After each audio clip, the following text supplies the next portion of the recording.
Hello dear साथियों, आप लोग कैसे डियर। मुझे उम्मीद है डियर कि आप लोग अच्छे एवं स्वस्थ होंगे डियर और अपनी पढ़ाई को बेहतरीन तरीके से कर रहे होंगे डियर। आज के इस वीडियो में डियर हम आपके लिए लेकर आए डियर क्लास 12 का डियर ज्योग्राफी यानी कि डियर भूगोल का आपका जो फर्स्ट बुक है जिसका नाम है डियर मानव भूगोल के मूल सिद्धांत का डियर फर्स्ट चैप्टर जिसका नाम है डियर मानव भूगोल प्राकृतिक एवं विषय क्षेत्र का डियर एक्सप्लेनेशन वीडियो पार्ट 2 लेकर आए डियर। इससे पहले हम आपको पार्ट 1 सबसे आसान भाषा में कवर करा दिए डियर। अगर आप पार्ट 1 नहीं देखे डियर तब पार्ट 2 को देखने के बाद डियर आप पार्ट 1 को जरूर देख लीजिएगा डियर, या पार्ट 1 देख लीजिए डियर, फिर आप पार्ट 2 को देखिएगा डियर। तो चलिए डियर, हम इतना आसान भाषा में डियर आपको सभी टॉपिक को कवर कराएंगे डियर कि आसानी से आपको सभी टॉपिक है ना डियर क्लास में ही याद हो जाएगा डियर। तो इन सभी टॉपिक डियर हम आपको पार्ट 1 में कवर करा दिए डियर। तो चलिए डियर हम पार्ट 2 की ओर देखते हैं डियर, और आप वीडियो में शुरू से अंत तक जरूर बने रहिएगा डियर,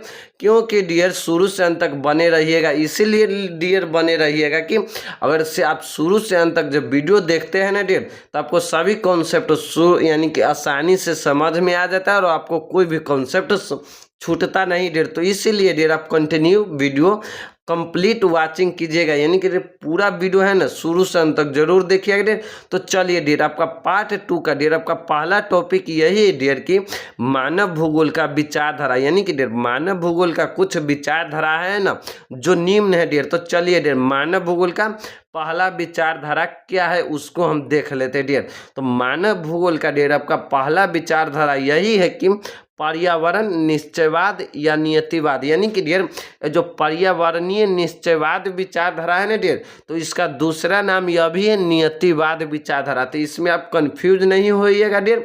तो चलिए डियर इसका हम डिफिनेशन देख लेते डियर। आपसे पूछे डियर पर्यावरण निश्चयवाद विचारधारा या नियतिवाद विचारधारा, तो इन दोनों का डिफिनेशन डियर एक ही होता है डियर। तो आप कंफ्यूज नहीं होइएगा डियर, इसका दो नाम है डियर, एक है पर्यावरणीय निश्चयवाद या नियतिवाद विचारधारा, दोनों का डिफिनेशन एक ही होता है डियर।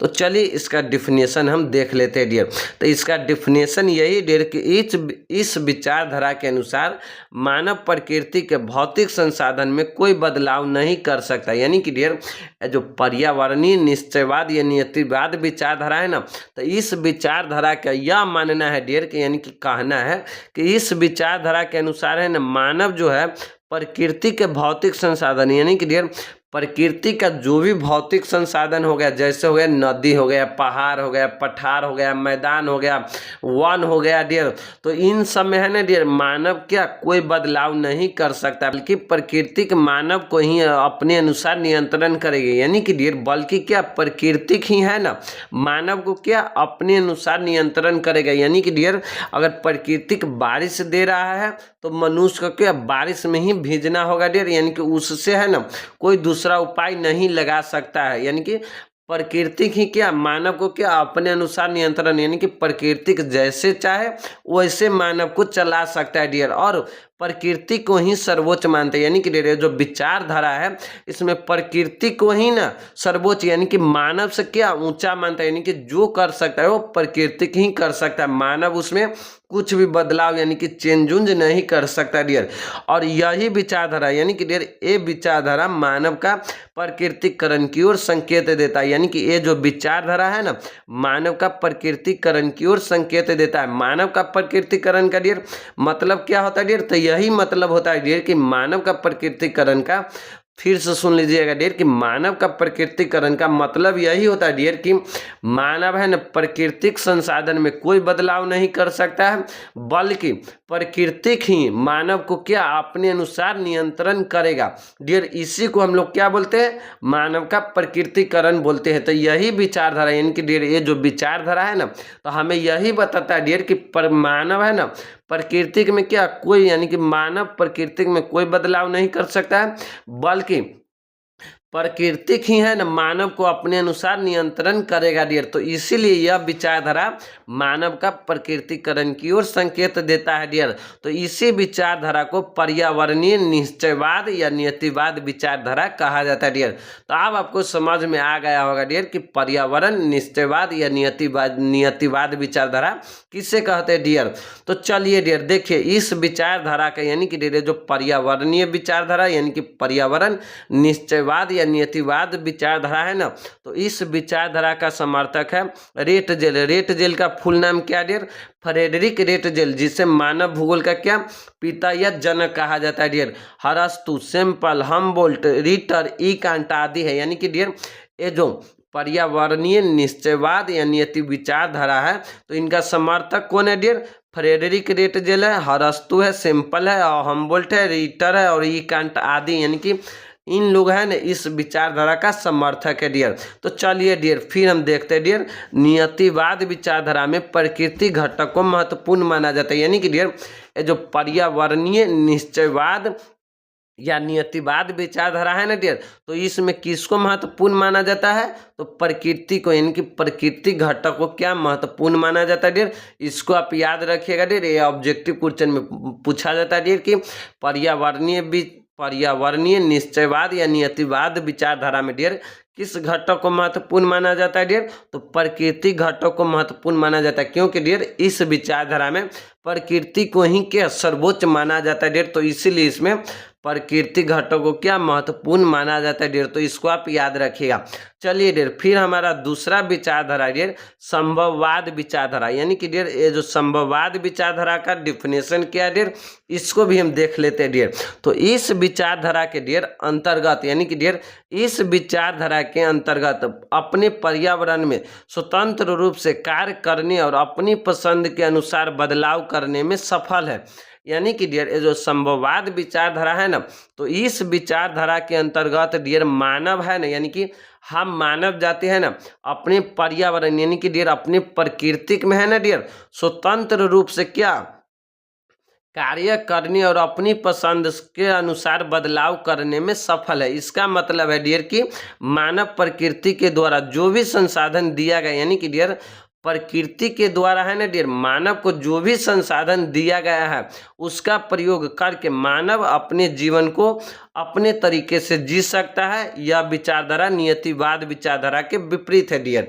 यानी कि डियर ये जो संभववाद विचारधारा क्या बताता है डियर, हमारे पास जो भी प्राकृतिक संसाधन है डियर उसका हम प्रयोग क्या पूर्ण रूप से करने के लिए स्वतंत्र है डियर, और उसमें प्राकृतिक वातावरण में डियर हम कुछ भी बदलाव कर सकते हैं, यानी कि बदलाव करने के लिए डियर क्या है स्वतंत्र है डियर, और अपने हिसाब से उसमें बदलाव कर सकते हैं। तो यही विचारधारा यानी कि डियर यही कहता है कि यह विचारधारा जो नियतिवाद विचारधारा है ना उसके क्या डियर संभववाद जो विचारधारा हो नियतिवाद विचारधारा के विपरीत, यानी कि डियर उल्टा है डियर।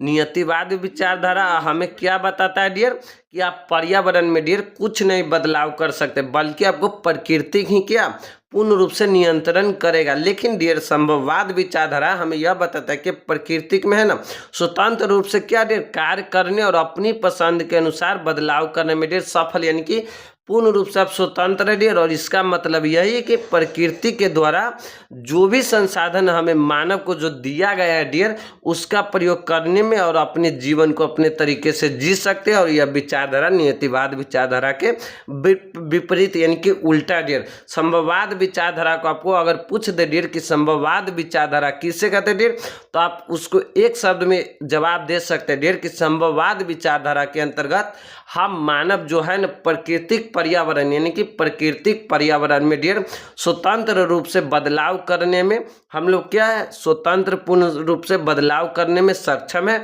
और हम अपने अनुसार उसमें बदलाव कर सकते हैं। जो भी प्राकृतिक संसाधन है डियर उसका प्रयोग हम अपने जीवन जीने के लिए कर सकते हैं डियर। और यह विचारधारा क्या नियतिवाद विचारधारा के विपरीत है डियर। इसको आप इतना लिख दीजिएगा डियर, बस आपका क्वेश्चन बन जाएगा डियर। तो चलिए डियर फिर हम देखते हैं डियर, अब आपको संभववाद विचारधारा समझ में आ गया होगा डियर। अगर कोई भी डाउट रहे तो आप कमेंट में पूछिएगा डियर, मैं जरूर बताऊंगा डियर। देखिए डियर संभववाद विचारधारा प्रकृति का मानवीकरण की ओर संकेत करता है। यानी कि डियर जो संभववाद जो विचारधारा है प्रकृति का कहा मानवीकरण की ओर संकेत करता है। यानी कि डियर जो संभववाद विचारधारा है ना प्रकृति का मानवीकरण, प्रकृति का मानवीकरण का मतलब क्या होता है वो हम पार्ट 1 में बताए डियर। यानी कि चलिए फिर भी बता देता हूँ डियर कि प्रकृति का मानवीकरण का मतलब होता है डियर कि हम मानव लोग पूर्ण रूप से है ना प्रकृति में बदलाव करने के लिए यानी कि स्वतंत्र डियर प्रकृति में कुछ भी बदलाव कर सकते। जैसे वर्तमान समय में डियर हम लोग प्रकृति में है ना प्राकृतिक संसाधनों का उपयोग करके तरह तरह के डियर बदलाव करते डियर, उसी को डियर हम लोग प्रकृति का क्या मानवीकरण कहते डियर। तो यही होता है प्रकृति का मानवीकरण। तो यही विचारधारा जो संभववाद विचारधारा है वो प्रकृति का किसके यानी कि प्रकृति का मानवीयकरण की ओर संकेत करता है डियर। इसको भी आप याद रखिएगा डियर। और संभववाद विचारधारा में डियर मानवीय घटक को महत्वपूर्ण माना जाता है डियर। ये भी क्वेश्चन पूछा जाता है डियर ऑब्जेक्टिव में कि संभववाद विचारधारा में है ना डियर किस घटक को महत्वपूर्ण माना जाता है डियर, तो मानवीय घटक को महत्वपूर्ण माना जाता है डियर। आप याद रखिएगा डियर संभववाद विचारधारा में आपको मानवीय घटक को महत्वपूर्ण माना जाता है डियर, तो इसको आप याद रखिएगा डियर। तो चलिए डियर फिर हम देखते हैं डियर जो संभववाद विचारधारा का प्रतिपादक डियर सर्वप्रथम फ्रांसीसी इतिहासकार रूसियन फेवरे ने अपनी पुस्तक dear geographical introduction to history में सन 1925 में किया था। यानी कि डियर जो संभववाद जो विचारधारा है तो उसका प्रतिपादक कौन है डियर, तो रूसियन फेवरे यानी कि डियर सर्वप्रथम इन्होंने ही संभववाद विचारधारा का प्रतिपादक किया था। यानी कि रूसियन फेवरे ने अपनी पुस्तक किस पुस्तक में किया था डियर, तो जियोग्राफिकल इंट्रोडक्शन टू हिस्ट्री में सन 1925 में किया था डियर। यहाँ से आपको ऑब्जेक्टिव क्वेश्चन पूछा जाता है डियर कि संभववाद जो विचारधारा है तो उसका प्रतिपादक कौन है, यानी कि संभववाद विचारधारा का प्रतिपादक कौन है डियर, तो आप याद रखिएगा डियर रूसियन फेवरे है। और इन्होंने किस बुक में यानी कि किस पुस्तक में डियर इसका क्या यानी कि किस पुस्तक में लिखा था डियर, तो जियोग्राफिकल इंट्रोडक्शन टू हिस्ट्री में। और कब किया था डियर, तो 1925 में डियर। तो यहाँ से आपको ऑब्जेक्टिव क्वेश्चन पूछा जाता है डियर, तो आप याद रखिएगा डियर। चलिए डियर फिर आपका एक विचारधारा है डियर नव निश्चयवाद विचारधारा या रुको और जाओ निश्चयवाद विचारधारा। यानी कि डियर नव निश्चयवाद विचारधारा का दूसरा नाम क्या है डियर, रुको और जाओ निश्चयवाद विचारधारा। इसको भी आप याद रखिएगा डियर। नव निश्चयवाद विचारधारा को ही हम लोग रुको और जाओ निश्चयवाद विचारधारा बोलते हैं डियर। तो चलिए इसका हम डिफिनेशन देख लेते हैं डियर। तो इस विचारधारा का दूसरा नाम है डियर क्या है, रुको और जाओ निश्चयवाद विचारधारा है। इस विचारधारा के डियर अंतर्गत मानव यानी कि डियर मानव है न प्रकृति को न पूर्ण रूप से दास न बने। यानी कि डियर इस विचारधारा यानी कि ये जो विचारधारा है हमें यह बताता है डियर कि प्रकृति का है न मानव, यानी कि डियर मानव है न प्रकृति का क्या पूर्ण रूप से दास न बने और न मानव प्राकृतिक संसाधनों का इतना प्रयोग करे कि हमारे आने वाले पीढ़ियों को किसी भी तरह का सामना करना पड़े। यानी कि डियर ये नव निश्चयवाद विचारधारा या रुको और जाओ निश्चयवाद विचारधारा हमें यही बताता है डियर कि इस विचारधारा के अंतर्गत में है ना डियर मानव को है ना पूर्ण रूप से यानी कि मानव को कहा जाता है डियर कि अब मानव है ना तो प्रकृति के है ना पूर्ण रूप से अधीन नहीं रही। यानी कि प्रकृति के यानी कि आपको नहीं नियंत्रण करने बल्कि आप प्रकृति को ही यानी कि बल्कि आप प्रकृति पर विजय प्राप्त करिए, लेकिन ऐसा विजय प्राप्त करिए यानी कि प्रकृति का ऐसा प्रयोग करिए डियर कि हमारे जो आने वाले पीढ़ियां हैं ना डियर उसको किसी भी तरह की सामना यानी कि किसी भी मुसीबत का डियर सामना नहीं करना पड़े और ना ही क्या प्राकृतिक संसाधनों का दुरुपयोग करे डियर। जैसे में डियर वर्तमान समय में डियर इतना प्राकृतिक संसाधनों का दुरुपयोग होता है और प्राकृतिक संसाधनों का दुरुपयोग होता है डियर जिसके कारण डियर अभी शहर समय इतना प्रदूषण फैल गया है जिससे हमारे आने वाले पीढ़ियों को डियर हम लोगों को क्या होगा यानी कि हमारे आने वाला जो जनरेशन है डियर उसको क्या मुसीबत का सामना झेलना पड़ेगा डियर। तो यही विचारधारा बताता है डियर कि मानव है ना प्रकृति का क्या पूर्ण रूप से नहीं तो दास बने और नहीं पूर्ण रूप से उस पर विजय प्राप्त करे कि हमारे आने वाले पीढ़ियों को क्या नुकसान पहुंचना चाहिए। यानी कि धीमे धीमे विकास करे यानी कि सतत पोषणीय विकास करे जिससे नहीं तो प्रकृति को नुकसान पहुंचे और मानव का विकास हो। यानी कि ऐसा विकास करे डियर जिससे नहीं तो प्रकृति का नुकसान हो और मानव का भी विकास सतत पोषणीय विकास चलता रहे। यानी कि डियर धीमे धीमे विकास करिए डियर, नहीं तो प्रकृति का दोहन कीजिए और नहीं उतना प्रकृति का दोहन कीजिए और दोहन कम कीजिए डियर और मानव का विकास भी धीमे धीमे करते रहिए डियर। बल्कि देखिए यही बताता है डियर बल्कि प्रकृति का नियमों का अनुपालन करते हुए मानव अपने सतत पोषणीय विकास करे। यानी कि डियर ये विचारधारा हमें यही बताता है डियर पूर्ण रूप से कि जो मानव है ना डियर, प्राकृतिक संसाधनों का प्रयोग ऐसा करे डियर कि उनके आने वाले पीढ़ियों को भी उसका यानी कि संसाधन कुछ रहे, यानी कि ऐसा विकास करिए डियर, सतत पोषणीय विकास करिए, यानी कि लगातार विकास हो, वैसा विकास कीजिए। जैसे देखिए इस विचारधारा का दूसरा नाम है क्या, रुको और जाओ निश्चयवाद विचारधारा। इस विचारधारा के अंतर्गत मानव प्रकृति का क्या पूर्ण रूप से नहीं तो दास बने, यानी कि मानव है ना प्रकृति का है ना पूर्ण रूप से नहीं तो गुलाम बने, और न मानव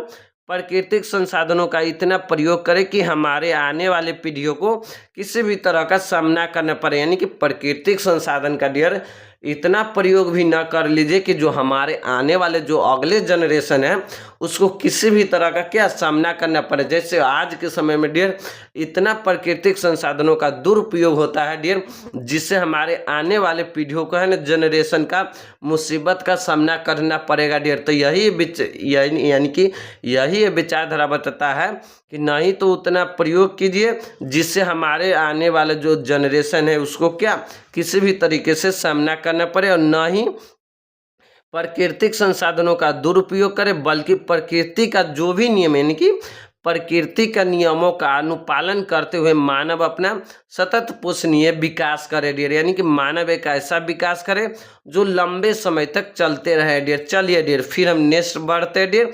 यह विचारधारा यानी कि डियर जो विचारधारा है ना नियतिवाद विचारधारा संभववाद विचारधारा के बीच का मार्ग चुनता है, यानी कि डियर ये जो रुको और जाओ निश्चयवाद विचारधारा है, ये विचारधारा डियर आपको नियतिवाद विचारधारा और संभववाद जो विचारधारा है तो इसके बीच के मार्ग चुनता है। किस मार्ग को, बीच का मार्ग चुनता है। कैसे चुनता है डियर, तो नियतिवाद विचारधारा क्या कहता है, आप पूर्ण रूप से प्रकृति पर ही निर्भर रहिए, और संभववाद विचारधारा हमें यह बताता है डियर कि आप प्राकृतिक संसाधन में पूर्ण रूप से बदलाव करने के लिए स्वतंत्र है डियर।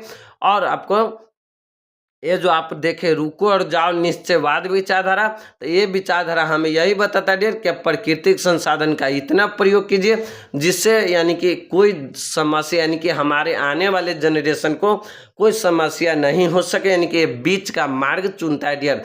चलिए डियर इस विचारधारा का प्रति जो पादक है ना ग्रिफिथ टेलर को माना जाता है, यानी कि डियर ये जो रुको और जाओ निश्चयवाद जो विचारधारा है तो इस विचारधारा का डियर प्रतिपादक किसे माना जाता है, तो ग्रिफिथ टेलर को माना जाता है डियर। इन्होंने ही अपनी पुस्तक जियोग्राफी इन 20th सेंचुरी में नव निश्चयवाद विचारधारा का उल्लेख करते हुए लिखा, यानी कि डियर जो नव रुको और जाओ निश्चयवाद विचारधारा है तो उसका प्रतिपादक कौन है डियर, तो ग्रिफिथ टेलर है डियर। और इन्होंने ही अपनी पुस्तक का नाम क्या डियर, तो जियोग्राफी इन 20th सेंचुरी में ही, यानी कि ये पुस्तक का नाम है डियर जियोग्राफी इन 20th सेंचुरी में नव निश्चयवाद विचारधारा का उल्लेख करते हुए लिखा डियर। किस पुस्तक में लिखा, तो आप याद रख लीजिएगा डियर पुस्तक के नाम, और किसने इस विचारधारा का प्रतिपादक किया डियर उसका भी नाम आप याद रखिएगा डियर, क्योंकि ऑब्जेक्टिव क्वेश्चन में पूछा जाता है।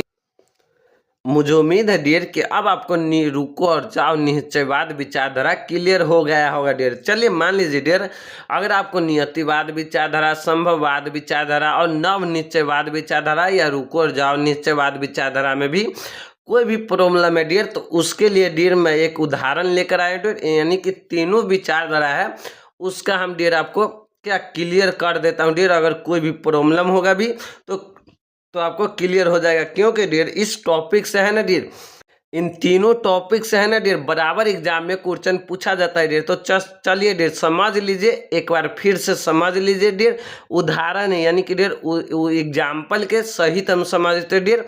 मान लीजिए डियर एक पहाड़ है, यानी कि मान लीजिए आप एक क्या है, एक पहाड़ है डियर, क्या है, एक पहाड़ है, और पहाड़ के दोनों तरफ गांव है, यानी कि मान लीजिए एक पहाड़ है और यहाँ पर भी एक गांव बसा हुआ है और यहाँ पर भी गांव बसा है।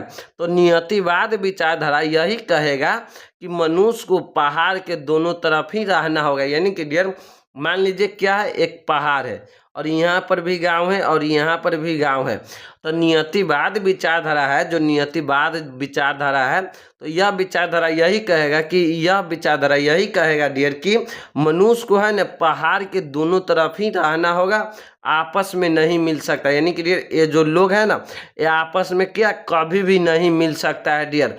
लेकिन डियर संभववाद विचारधारा यह कहेगा कि मनुष्य पहाड़ को क्या काट कर रास्ता बना सकता है, आपस में जुड़ भी सकता है डियर, और पहाड़ यानी कि उस पहाड़ पर नियंत्रण भी कर सकता है डियर। यानी कि डियर संभववाद विचारधारा यही कहेगा डियर कि ये जो दोनों कहते हैं, यानी कि पहाड़ है और इस तरफ भी गांव है, तो संभववाद विचारधारा यही कहेगा कि इस पहाड़ को है ना मनुष्य काट कर रास्ता भी बना सकता है और दोनों गांव आपस में, यानी कि दोनों गांव को क्या आपस में जोड़ भी सकता है, और इस पहाड़ पर क्या मनुष्य अपना नियंत्रण भी कर सकता है डियर। और नवनिश्चयवाद विचारधारा यह कहेगा कि मनुष्य पहाड़ के दोनों तरफ रह सकता है, लेकिन आपस में जुड़ने के लिए पहाड़, यानी कि जुड़ने के लिए ना पहाड़ को काट कर रास्ता भी बनाया यानी कि रास्ता भी बना सकता है, लेकिन प्राकृतिक वातावरण को बिना नुकसान पहुंचाए। यानी कि डियर नवनिश्चयवाद विचारधारा यही कहेगा कि मनुष्य पहाड़ के, यानी कि पहाड़ के दोनों तरफ रह सकता है, लेकिन आपस में जुड़ने के लिए पहाड़ को काटकर रास्ता भी बना सकता है, लेकिन प्राकृतिक वातावरण को बिना नुकसान पहुंचाए डियर। तो अब आपको समझ में आ गया होगा डियर कि नियतिवाद विचारधारा या पर्यावरणीय निश्चयवाद विचारधारा या संभववाद विचारधारा या नवनिश्चयवाद विचारधारा या डियर रुको और जाओ निश्चयवाद विचारधारा में क्या फर्क होता है डियर। अगर आपको कॉन्सेप्ट क्लियर हो गया होगा डियर तो आप कमेंट में डियर एस जरूर लिखिएगा डियर, एस सर जरूर लिखिएगा डियर। तो चलिए डियर फिर हम देखते हैं डियर मानव भूगोल के नवीन विचारधारा, यानी कि डियर मानव यानी कि ह्यूमन ज्योग्राफी का क्या है न्यू कॉन्सेप्ट, यानी कि न्यू विचारधारा देखते हैं। तो new concept of human geography देखते हैं डियर। तो मानव भूगोल के नवीन विचारधारा क्या है डियर, तो चलिए एक एक करके हम देखते हैं डियर। पहला विचारधारा डियर कल्याणपरक विचारधारा डियर के क्या है डियर, कल्याणपरक विचारधारा। यह एक ऐसा विचारधारा है जिसमें सामाजिक असमानताओं तथा मानवीय कल्याण के विभिन्न पक्षों पर बल देता है डियर। यानी कि डियर जो कल्याणपरक विचारधारा क्या डियर, नाम से ही क्या पता चलता है आपको, कल्याण, यानी कि इसमें लोगों के बारे में ना कल्याण के बारे में बात किया जाता है डियर, जिसको हम लोग कल्याणपरक विचारधारा कहते हैं। आप ऐसे भी लिख सकते हैं इसका डिफिनेशन। यह एक ऐसा विचारधारा है डियर जिसमें सामाजिक असमानताओं, यानी कि जो समाज में असमानताओं है, कोई व्यक्ति गरीब है, कोई अमीर है, किसी तक डियर शिक्षा नहीं पहुंच पाता है, किसी तक डियर आवास योजना नहीं पहुंच पाता, यानी कि सामाजिक जो भी असमताओं है तथा मानवीय कल्याण, यानी कि मानव के कल्याण के विभिन्न पक्षों का पर बल देता है, यानी कि मानव का कैसे कल्याण हो, उनके जो भी समस्या डियर उन पर क्या बल देता है, यानी कि जोर देता है। कौन विचारधारा, तो कल्याणपरक विचारधारा देता है। जैसे में डियर समझिए, एग्जाम्पल से समझिए, जो व्यक्ति गरीब है डियर उसके लिए क्या आवास योजना लाना, सभी वर्गों के लोगों के शिक्षा, यानी कि सभी वर्ग के लोगों के शिक्षा तक को पहुंचाने, यानी कि सभी जो वर्ग के लोग हैं, यानी कि जो भी यानी जाति लोग हैं ना, उन सभी को है ना एक तरह, यानी कि सभी तक क्या शिक्षा पहुंचाना, स्वास्थ्य सेवा का विस्तार करना, किसी भी व्यक्ति को बिना भेदभाव किए हुए उनका मदद करना। यानी डियर देखिए डियर आप सीधे समझिएगा डियर, ये जो कल्याणपरक विचारधारा है ना, तो इस विचारधारा में डियर आपको मानवीय कल्याण के बारे में सोचा जाता है, जिस विचारधारा को कल्याणपरक विचारधारा कहा जाता है। आप ऐसे भी डिफिनेशन लिख सकते हैं डियर। तो चलिए डियर फिर आपका दूसरा विचारधारा डियर मानवतावादी विचारधारा, यानी कि डियर जो मानवतावादी विचारधारा है, तो इस विचारधारा के अंतर्गत संपूर्ण मानव के कल्याण हेतु बात को रखा जाता है। यानी कि डियर जो मानवतावादी विचारधारा है ना, तो इस विचारधारा के अंतर्गत संपूर्ण मानव, यानी कि जो संपूर्ण मानव जाति है ना, उनके कल्याण, यानी कि उनका कल्याण कैसे हो, उनके बारे में क्या, यानी कि उनके बातों को रखा जाता है। यानी कि कल्याण मानव, यानी कि संपूर्ण मानव का कल्याण कैसे हो उस पर क्या काम किया जाता है, किसके अंतर्गत, तो मानवतावादी विचारधारा के अंतर्गत डियर। यानी कि संपूर्ण मानव के जीवन में किसी भी प्रकार की समस्या न हो, यानी कि जो पूरी वर्ल्ड का जो मानव है ना, उनके जीवन में किसी भी प्रकार की समस्या ना हो। जैसे में डियर किसी भी प्रकार के प्राकृतिक समस्या ना हो, जो पूरे मानव जाति के हित में बात, यानी कि जो पूरे मानव जाति के हित में क्या बात हो, उसे मानवतावादी विचारधारा कहा जाता है डियर। यानी कि डियर मानवतावादी विचारधारा में क्या होता है डियर कि इसमें संपूर्ण मानव जाति के कल्याण के हेतु बातों को रखा जाता है। यानी कि संपूर्ण मानव जीवन में किसी भी प्रकार के समस्या न हो, यानी कि ऐसा प्लानिंग किया जाता है कि संपूर्ण मानव के जीवन में है ना डियर किसी भी प्रकार की समस्या नहीं हो, किसी भी यानी कि किसी भी प्रकार के क्या समस्या नहीं हो, किसी भी प्रकार के प्राकृतिक समस्या ना हो या किसी भी प्रकार के मानव जनित समस्या ना हो डियर। यानी कि किसी भी प्रकार के प्राकृतिक समस्या हो, मानव जनित समस्या हो या पशु से रिलेटेड समस्या हो, जो पूरे मानव जाति के हित में बात हो, यानी कि जो पूरे मानव जाति के हित में यानी कि उनके रक्षा में बात हो, उसे ही डियर मानवतावादी विचारधारा कहा जाता है। क्या कहा जाता है डियर? मानवतावादी विचारधारा कहा जाता है। अब आपको समझ में आ गया होगा डियर मानवतावादी विचारधारा क्या होता है डियर। अगर आपको नहीं समझ में आया होगा डियर तो आप कमेंट में बताइएगा डियर। चलिए डियर फिर आपका नेक्स्ट विचारधारा डियर अमूलवादी या रेडिकल विचारधारा डियर। अमूलवादी विचारधारा को है ना डियर रेडिकल विचारधारा कहा जाता है। क्या कहा जाता है डियर?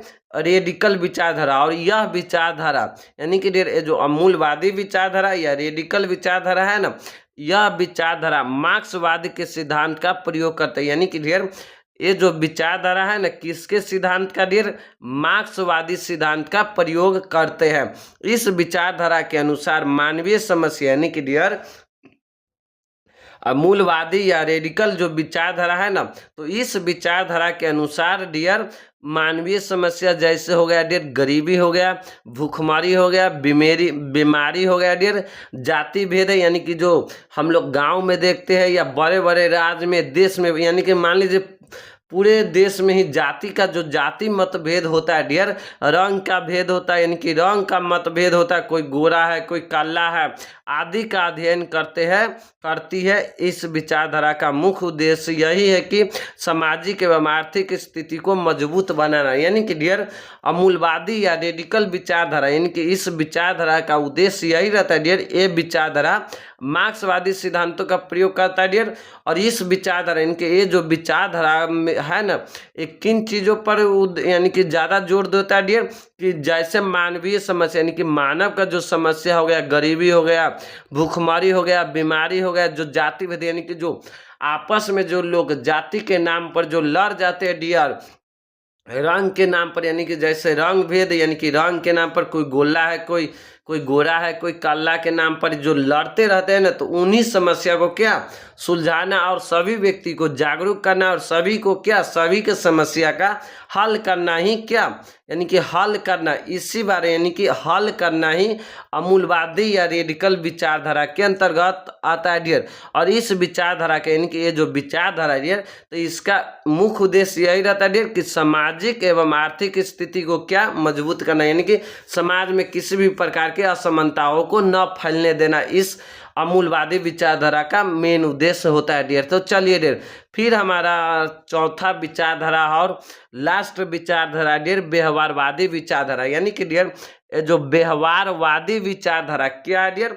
व्यवहारवादी विचारधारा, इस विचारधारा में प्रत्यक्ष रूप से धर्म प्रजाति जाति आदि पर मानव का व्यवहार कैसा है, इस विचारधारा में मानव का व्यवहारों का अध्ययन किया जाता है। यानी कि डियर नाम से ही आपको पता चलता है डियर कि व्यवहारवादी विचारधारा यानी कि डियर हम लोग व्यवहारवादी यानी कि हम मानव लोग किनके साथ कैसा व्यवहार हम लोगों को करना चाहिए, किनके साथ कैसा उठन बैठक यानी कि कैसा व्यवहार उनके साथ में करना चाहिए कैसा, तो इन्हीं बारे में यानी कि व्यवहारवादी विचारधारा में हम लोगों को बताया जाता है हम मानव को कैसे मानव के साथ यानी कि एक मानव को दूसरे मानव के साथ कैसा व्यवहार करना चाहिए, उसी सब के बारे में आपको व्यवहारवादी विचारधारा बताता है। समझ लीजिए डिफिनेशन।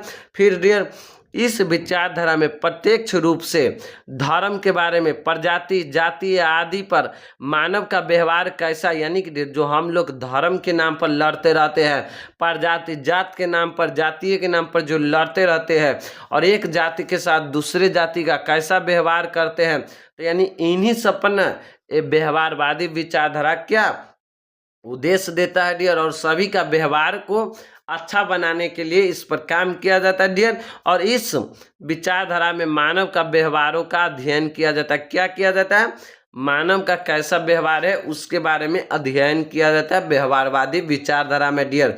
चलिए डियर, फिर आपका नेक्स्ट टॉपिक है डियर 1950 के दशक के अंत में मानव भूगोल का विकास हुआ, जो वर्तमान रूप में सतत रूप से चल रहा है। यानी कि डियर 1950 के दशक के अंत, यानी कि मान लीजिए डियर 1950 के दशक, यानी कि डियर 1950 से डियर 1960 ईस्वी के अंत में, यानी कि मान लीजिए ना 50 से, यानी कि 1950 के दशक, मान लीजिए 58-59 में डियर जो मानव भूगोल का जो मानव भूगोल है ना उसका विकास हुआ ना, जो वर्तमान में यानी कि वर्तमान समय तक क्या सतत रूप से यानी कि रूप से चलते आ रहा है डियर, ये आपको बताया गया है डियर।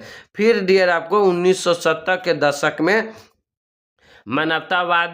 मानवतावादी विचारधारा, मूलवादी और व्यवहारवादी विचारधाराओं का उदय हुआ डियर। अगर आपसे पूछ देगा डियर कि मानवतावादी विचारधारा का, मूलवादी विचारधारा का और व्यवहारवादी विचारधारा का उदय कब हुआ था डियर, तो आप याद रखिएगा कब, 1970 ईस्वी में हुआ था डियर। इसको आप याद रखिए डियर।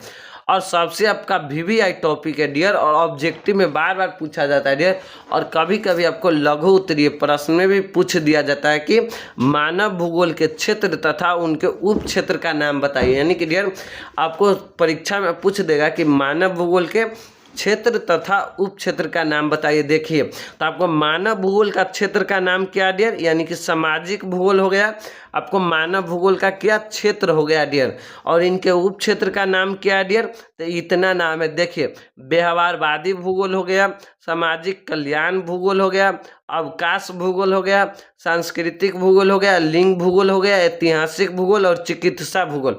ये आपको सामाजिक भूगोल है ना डियर, उनकी उप क्षेत्र का नाम है। किनका उप क्षेत्र का नाम है? सामाजिक भूगोल का उप क्षेत्र का नाम है डियर आपको व्यवहारवादी भूगोल, सामाजिक कल्याण भूगोल, अवकाश भूगोल, सांस्कृतिक भूगोल, लिंग भूगोल, ऐतिहासिक भूगोल और चिकित्सा भूगोल डियर। इसको आप एक बार स्क्रीनशॉट जरूर मार लीजिएगा डियर, और इसको एक कॉपी पर जो आप लिख लीजिएगा डियर, क्योंकि डियर यहाँ से आपको ऑब्जेक्टिव क्वेश्चन पूछा जाता है डियर।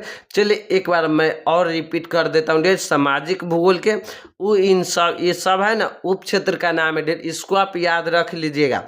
चलिए डियर फिर हम देखते हैं डियर राजनीतिक भूगोल, यानी कि डियर जो राजनीतिक यानी कि पॉलिटिकल ज्योग्राफी है ना, इनके भूगोल का जो उप क्षेत्र का नाम क्या डियर, तो निर्वाचन भूगोल है और सैन्य भूगोल है। राजनीतिक भूगोल के उप क्षेत्र का नाम क्या डियर, तो निर्वाचन भूगोल और सैन्य भूगोल। आप इसको याद रखिएगा डियर, या कैसे याद रखिएगा वो आप जानिए डियर, लेकिन आपको याद रखना है डियर। और यहाँ पर देखिए डियर आपको आर्थिक भूगोल यानी कि इकोनॉमिक जियोग्राफी का उप क्षेत्र यानी कि आर्थिक भूगोल का उप क्षेत्र का नाम क्या डियर, तो संसाधन भूगोल, कृषि भूगोल, उद्योग भूगोल, विपणन भूगोल, पर्यटन भूगोल और अंतर्राष्ट्रीय व्यापार भूगोल। यानी कि डियर अंतर्राष्ट्रीय व्यापार भूगोल और अंतर्राष्ट्रीय व्यापार आपको आर्थिक भूगोल का उप क्षेत्र का नाम है डियर। फिर से मैं रिपीट कर देता हूँ डियर, आर्थिक भूगोल के उप क्षेत्र का नाम है डियर संसाधन भूगोल, कृषि भूगोल, उद्योग भूगोल, विपणन भूगोल और पर्यटन भूगोल और अंतर्राष्ट्रीय व्यापार का भूगोल डियर। इसको आप याद रखिएगा डियर, क्योंकि यहाँ सब्जेक्टिव क्वेश्चन भी पूछा जाता है डियर, और सब्जेक्टिव क्वेश्चन में भी आपको इस प्रकार पूछ दिया जाता है डियर कि आर्थिक भूगोल का कुछ उप क्षेत्र का नाम लिखे डियर, तो आपको याद रहेगा तब न लिखिएगा डियर। संसाधन भूगोल हो गया, कृषि भूगोल हो गया, उद्योग भूगोल हो गया, विपणन भूगोल हो गया, पर्यटक भूगोल हो गया, अंतर्राष्ट्रीय व्यापार का भूगोल हो गया, ये सब आपको आर्थिक भूगोल का उप क्षेत्र हो गया डियर। तो चलिए डियर इसी के साथ आपको डियर एक्सप्लेनेशन का वीडियो द एंड होता है, यानी कि इन चैप्टर का डियर आपका सभी टॉपिक क्या डियर खत्म हो जाता है डियर। अब आप अब आपको इस चैप्टर का डियर हम सब्जेक्टिव क्वेश्चन देंगे डियर, फिर ऑब्जेक्टिव क्वेश्चन देंगे और हमारा चैप्टर ये द एंड हो जाएगा। फिर हम दूसरे चैप्टर के वीडियो लाएंगे डियर। तो अगर डियर वीडियो अच्छा लगा हो तो चैनल को जरूर सब्सक्राइब कीजिएगा डियर, बेल आइकन नहीं दबाना भूलिएगा डियर। और इस चैनल पर डियर आपको आर्ट्स का dear political science, history, geography और होम साइंस का डियर फ्री ऑफ कॉस्ट तैयारी कराया जाएगा डियर। तो आप जरूर जुड़िएगा डियर। तब तक के लिए इतना ही डियर। जय हिंद।